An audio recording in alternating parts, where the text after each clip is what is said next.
Argentina আরও একটা Copa আমেরিকার শিরোপা জিতল। শিরোপা জয়ের পর তাদের উদযাপনের মুহূর্তগুলো আমরা দেখব এবং সেই উদযাপনের মধ্যে অবভিয়াসলি মধ্যমণি ছিলেন লিওনেল মেসি এবং অ্যাঙ্গেল ডি মারিয়া। যেহেতু অ্যাঙ্গেল ডি মারিয়ার শেষ আন্তর্জাতিক ম্যাচ ছিল, পুরো আর্জেন্টিনা দলটাই চাচ্ছিল যে তারা অন্তত মেসির সাথে সেই মারিয়ার জন্য খেলুক, শেষ পর্যন্ত সেটা তারা করতে পেরেছে। এবং অ্যাঙ্গেল ডি মারিয়া যখন লাস্টের দিকে অলমোস্ট 118 or 112 118 মিনিটের দিকে 2 মিনিট বাকি 118 মিনিটের দিকে যখন তাকে তোলা হচ্ছিল, তিনি জাস্ট কাঁপতে কাঁপতে মাঠটা ছাড়লেন।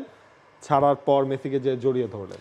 আপনি জানেন যে আপনার শেষ সময়টা আসছে, আপনি অনেকদিন ধরেই জানেন, আপনি একটা স্বপ্ন চিন্তা করে রেখেছেন। দি মারিয়া চিন্তা করেছেন যে তার স্বপ্নের শেষটা হচ্ছে তিনি কোপা আমেরিকা জিতে তার ক্যারিয়ারটা শেষ করবেন। কিন্তু যখন আপনি এক্স্যাক্টলি আপনি ওই মোমেন্টটাতে পৌঁছে যান যে আপনার শেষটা চলে এসছে,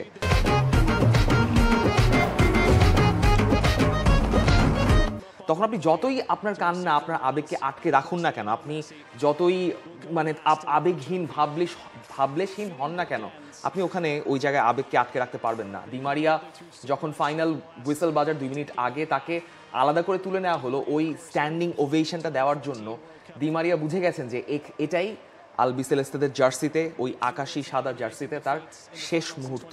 কিন্তু তিনি ওই কনফার্মেশনটা করে গেছেন, তিনি যে স্বপ্নটা দেখেছিলেন, যেটা তিনি অ্যাকচুয়ালি কোপা আমেরিকা জেতার পর হচ্ছে প্রেস কনফারেন্সে ছোট একটা ইন্টারভিউতে কথা বলছিলেন যে তিনি ওই স্বপ্নটা দেখেছিলেন তিনি আলবিসেলেস্তেদের হয়ে কোপা আমেরিকাটা জিতবেন। এই জায়গাটা খুবই ইন্টারেস্টিং যে মেসি, দি মারিয়া এবং ওতামেন্দিকে দেখে নিচ্ছেন। মেসি একা আসলে ট্রফিটা লিফট করতে চাচ্ছিলেন না।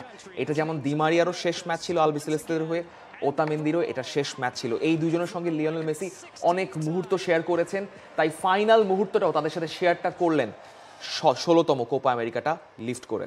হেনরি ভাই, এই দি মারিয়ার বিদায় নেওয়াটা অবভিয়াসলি খুব বড় একটা ধরেন ধাক্কাই আর্জেন্টিনার জন্য, কারণ আর্জেন্টিনার সবগুলা শিরোপা জয়ের পেছনেই দি মারিয়ার একদম ডিরেক্টলি ইনভলভমেন্ট রয়েছে। হ্যাঁ, আজকের ফাইনালে তিনি গোল করতে পারেননি, এবারের কোপা আমেরিকা ফাইনালে। এর আগের কোপা আমেরিকার ফাইনালে গোল করেছিলেন, ওয়ার্ল্ড কাপের ফাইনালে গোল করেছিলেন, ফিনালিসিমার ফাইনালে গোল করেছিলেন। ওভারঅল এই জায়গাতে একটা শূন্যতা তৈরি হচ্ছে আর্জেন্টিনার। হ্যাঁ, নতুন প্লেয়াররা আছে, but the Maria is the মারিয়া। আর্জেন্টিনার জন্য দি মারিয়া একটা ইমোশনের জায়গা। আমি বলবো জাতীয় দলের ক্ষেত্রে জাতীয় দল তো একটা ইমোশন জায়গা। আপনি যখন জাতীয় দলে ন্যাশনাল অ্যানথেম গাবেন তখনই কিন্তু এইটা কিন্তু একটা অন্য লেভেলে চলে যায়। তো সেই জায়গাটা আপনি যখন আজকে লাস্ট ম্যাচ খেলবেন সেই জায়গাটা তো ডেফিনেটলি আপনি মিস করবেন, এবং তার চেহারাতে কিন্তু সেইটা স্পষ্ট ভেসে উঠেছে। এবং ম্যাচটা যদি হেরে যেত বা অন্যরকম কিছু হতো তখন কিন্তু আসলে এই সেলিব্রেশন এগুলি কিন্তু এক সাইডে চলে যেত।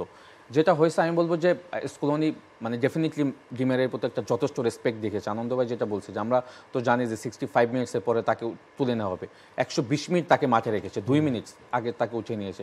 আমি বলবো আর্জেন্টিনা তাকে যে রেসপেক্টটা দেওয়ার কথা প্রপার রেসপেক্ট দিয়েছে। বেনিফিকার সাথে 1 বছর তার চুক্তি বাড়িয়েছে। দেখেন ডি মারিয়া চাইলে কিন্তু আরও 2 বছর খেলতে পারতো। আই বিলিভ দ্যাট যে সে যে ক্যাপাবল প্লেয়ার। এখন ডি মারিয়াকে তো আপনার 90 মিনিটস দরকার নেই, ডি মারিয়াকে কিন্তু আপনার 45 মিনিট 60 মিনিটস এনাফ। সে যে কোয়ালিটির প্লেয়ার, বাট সে চিন্তা করেছে যে এখন তাকে কিছু জুনিয়র প্লেয়ার বা ইয়ং প্লেয়ারদেরকে সুযোগ দিতে হবে। সে তার রেসপেক্টটা রেখে সে কিন্তু আসলে জাতীয় দলে লাস্ট ম্যাচ খেলেছে। এবং ডি মারিয়া আসলে আমি বলবো যে আপনি যেটা বলছেন যে ট্রু, যে প্রত্যেকটা বড় টুর্নামেন্টের ফাইনালে তার গোল রয়েছে, জাতীয় দলে তার কন্ট্রিবিউশনের কোনো কমতি নেই। আমি বলবো যে লিজেন্ড প্লেয়ার শুধু আসলে আপনি কাগজে কলমে থাকলে হবে না, মাঠের পারফরমেন্স দিয়ে কিন্তু আপনাকে আপনার জায়গাটা ধরে রাখতে হবে। সেটা ডি মারিয়া তার লাস্ট ম্যাচ সেটা সে খেলে কিন্তু দেখিয়ে দিয়েছে। এই যে আর্জেন্টিনা ট্রফিটা জিতলো, এটার পেছনে যদি আমরা ওই অবদানগুলা বা কি রোলগুলোর কথা বলি, অনেকের কথা কিন্তু বলতে হবে।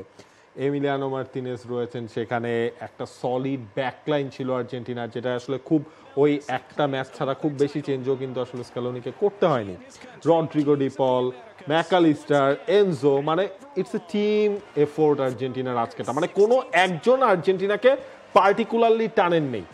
এই টিমটাকে নিয়ে আপনার একটা কথাই বলতে হবে, this is a special team.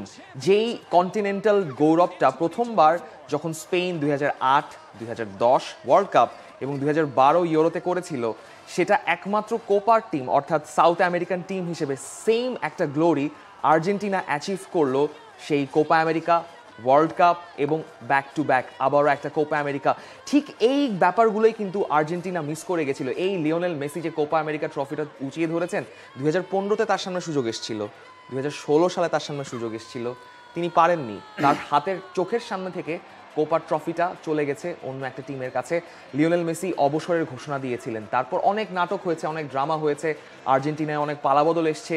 Otamendi কিংবা দি মারিয়া তারা যে তাদের শেষ ম্যাচটা খেলবেন আর্জেন্টিনার জার্সি গায়ে দিয়ে কোপা আমেরিকা ট্রফি জিতে, এটাও হয়তো তারা 4-5 বছর আগে চিন্তা করতে পারেননি। রদ্রিগো দি পল, যার কথা বলছিলেন, যিনি নর্মালি খুবই কমব্যাটিভ থাকেন, কিন্তু এই ম্যাচে যখন দেখলেন যে লিওনেল মেসি নেই, তাকে ওই গার্ডিয়ান সুলভ দায়িত্ব পালনটা করতে হয়েছে। এমিলিয়ানো মার্তিনেজ, তিনি তার কাজটা করেছেন একুয়েডরের ম্যাচে, কিন্তু শুধুমাত্র ওই পেনাল্টি শুট আউটেই কিন্তু তিনি সেভ করেন। তিনি আজকের প্রথম ম্যাচেও কিন্তু শুরুতে বেশ কয়েকটা গুরুত্বপূর্ণ সেভ বা ব্লক করেছেন। এবং যখন ম্যাচটা ওই যে শেষের দিকে চলে আসছে, তখন তো কিছু টাইম ম্যানেজমেন্টের বিষয় থাকে, সেই টাইম ম্যানেজমেন্টের বিষয় ধরে রাখা, নার্ভ কন্ট্রোল করা, কিংবা ওই মোমেন্টে যে তিনি জানেন এই সময় পেনাল্টি রেফারি যে স্টপ করেছেন, তখন আসলে কোনো পেনাল্টি চেক বা ওটাতে আসলে কোনো রেজাল্ট আসবে না, তিনি রেফারিকে যেভাবে বলটা বাড়িয়ে দিলেন, এটা তার ওই গেম রিডিং এর ক্ষমতাটাকেই বলে যে তিনি জানেন যে এখন আসলে টাইম শুধু চলেই যাবে, যতটুকু ধরে রাখা সম্ভব আমি ধরে রাখি। এই Argentina team is a very special team. Anyway, Argentina টিমের এই যে চেঞ্জটা অ্যাজ এ ওভারঅল টিম হিসেবে, যেটা একটা সময় পর্যন্ত আর্জেন্টিনার ওই মেসি কেন্দ্রিক ফুটবলটাই আসলে বেশি দেখা যেত। আপনি যদি হিসাবটা করে দেখেন, মেজর টুর্নামেন্টে মনে হয় লিওনেল মেসির সবচেয়ে আসলে নিভু পারফরমেন্স এবারের কোপা আমেরিকায় আসলে ছিল। ডেফিনেটলি দেখেন যেটা হয় আর কি, দলটাকে, জাতীয় দলকে দল হিসেবে রূপান্তরিত করা, সেটা of the field, on the field, কোচের কিন্তু একটা বড় ভূমিকা থাকে। এই কোপা 2021 কোপা আমেরিকার, মানে একটু সময় নেব, মানে আপনি যদি 2021 কোপা আমেরিকার আগেই আর্জেন্টিনার দলটা দেখেন, তখন কিন্তু লিওনেল মেসির অবসর সব কিছু মিলে কিন্তু একটা ছন্নছাড়া অবস্থা ছিল। স্কলোনি, পালমো, আইমার, তারপর ওয়াল্টার, তারা যখন কোচিং স্টাফ লিওনেল মেসির সাথে বার্সেলোনাতে গিয়ে মিটিং করলো, দলটাকে যখন একসাথে করলো, মেসিকে যখন বুঝালো যে এই দলটাকে সামনে থেকে তোমাকে নেতৃত্ব দিতে হবে, তোমার বিকল্প নাই, সব কিছু মিলে যাকে দলটাকে দল হিসেবে রূপান্তরিত করলো।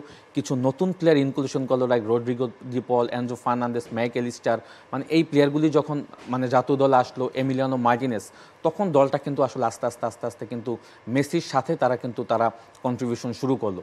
ওই যে 2021 থেকে শুরু করেছে আজ পর্যন্ত, আমার কাছে মনে হয়েছে যে জাতীয় দলের ক্ষেত্রে যেটা হয় যে আপনি মাঠের ভিতরের পারফরমেন্সের থেকে বাইরের যে পারফরমেন্স, মানে টিম বন্ডিং, প্লেয়ারদের ভিতরে রিলেশন, বডিগার্ড হিসেবে রদ্রিগো দি পল, আমরা কত কথা বলেছি, এটা কিন্তু ইফেক্ট করে মাঠের ভিতরে, যেটা আমার কাছে মনে হয়েছে যে এই দলটাতে আনন্দ পাই। অ্যামেজিং অ্যাফোর্ডেবল টিম, মানে যেটা হয় যে অ্যাঞ্জেল লিওনেল মেসি কেন কাঁদছে, সেটা হয়তো তার পরের ইন্টারভিউতে আমরা বুঝতে পারবো। ডেফিনেটলি ডিমারিয়ার জন্য, কারণ সে বলেছে কিন্তু গতকালকে যে আমরা এই ম্যাচটা ডিমারের জন্য জিততে চাই, ওতেমেন্দির জন্য জিততে চাই। তাদের ভিতরে কিন্তু ওই ফিলটা রয়েছে, যেটা আমি বলবো যে ন্যাশনাল টিমের জন্য আপনি যখন অ্যানথেম গাবেন, এই ফিলগুলো আসতে হবে। এবং আমি বলবো যে আর্জেন্টিনার প্রত্যেকটা প্লেয়ার, কোচিং স্টাফস, তাদের ভিতরে এই ফিলটা রয়েছে। ম্যাচ শুরুর আগে কিন্তু আমরা আসলে অনেকেই আসলে ক্যালকুলেশন করেছিলাম, প্রেডিকশন করেছিলাম যে এই স্ট্রং কলম্বিয়াকে আসলে কীভাবে আর্জেন্টিনা হারাবে। বাট আজকে যদি পুরো খেলার প্যাটার্নটা দেখেন, স্পেশালি ফার্স্ট হাফ বাদ দিয়ে যদি পরের মিনিটসগুলি দেখেন, আমার কাছে মনে হচ্ছে পুরো ডমিনেটিং ফুটবল খেলেছে। চ্যাম্পিয়ন দল, ওয়ার্ল্ড র্যাঙ্কিং 1 নম্বর দল, কীভাবে ফুটবল খেলতে হয়, কীভাবে ম্যাচ কন্ট্রোল করতে হয়, কীভাবে ইমোশনটাকে এক সাইডে রেখে ফুটবল ম্যাচটাকে কন্ট্রোল করতে হয়, তারা কিন্তু সব কিছু দেখিয়ে দিয়েছে। আমি বলবো এই দলটা দুর্দান্ত। এবং আপকামিংস যত টুর্নামেন্ট আছে, তারা আসলে আপনি যেটা বলছেন যে লিওনেল মেসির ইনক্লুশন, তার বাইরে রেখেও আমার কাছে মনে হয় এই দলটা পরবর্তী সময় যে বড় টুর্নামেন্টগুলি পার্টিসিপেট করবে, তারা সেখানেও দুর্দান্ত দল হিসেবে খেলবে। দেখেন, এই ম্যাচটার, এই ফাইনালটার আগে একটা ওই প্রিভিউ লাইনেই আসলে অলমোস্ট ছিল যে best defence versus best offence. Argentina ডিফেন্সটাকে বেস্ট ডিফেন্সেই এই টুর্নামেন্টের বলা হচ্ছিল। ইনফ্যাক্ট আর্জেন্টিনার যে চ্যালেঞ্জগুলো ছিল, কলম্বিয়ার সেট পিসগুলো আটকানো, কলম্বিয়ার কর্নারগুলোকে নেগোশিয়েট করা, ইচ অ্যান্ড এভরি টাইম, হ্যাঁ কিছুটা ভাগ্যের ছোঁয়াও পেয়েছে, but they were solid. Interesting fact হচ্ছে এখানে ফার্স্ট ফেজে যদি আপনি দেখেন যে সেট পিসগুলো আর্জেন্টিনা কনসিড করলো, ফার্স্ট টাচে কিন্তু কলম্বিয়ান প্লেয়াররাই টাচ করেছেন, হেড করলেন, বা ওখান থেকে যেই আক্রমণটা হতে পারতো, সেখানে ফার্স্ট টাচটা কিন্তু কলম্বিয়ার প্লেয়ারদের থেকেই এসলো। কিন্তু ওই সেকেন্ড ফেজে সেটাকে যতটুকু রিট্রিট করা যায়, সেটা আর্জেন্টাইন প্লেয়াররা করতে পেরেছে। আপনি ওই যে দলের কন্ট্রিবিউশনের কথা যেহেতু বলছেন, আমি একটু আগে স্ট্যাট দেখছিলাম, লিসান্দ্রো মার্টিনেজ যতক্ষণ মাঠে খেলেছেন, যতক্ষণ তিনি মাঠে ছিলেন, মাঠে যখন ছিলেন না সেই হিসাব না, তিনি ওপেন প্লে থেকে কোনো গোল কনসিড করেননি। লিসান্দ্রো মার্টিনেজ ওয়াজ ম্যাসিভ। তার হাইট নিয়ে অনেক কথা, কিন্তু তিনি জানেন কিভাবে ঠেকাতে হয়। তার সঙ্গে রোমেরো, তাদের এই পার্টনারশিপটা, এই ডিফেন্সিভ লাইনটা, কিংবা যারাই যখন ফুল ব্যাকের রোল পালন করছে, তালিয়াফিকো দুর্দান্ত পারফর্ম করে গেছেন। For more updates, subscribe to our YouTube channel and click on the bell icon. Follow us on Facebook and Instagram. Download T Sports app to enjoy exciting games and highlights. Visit tsports.com.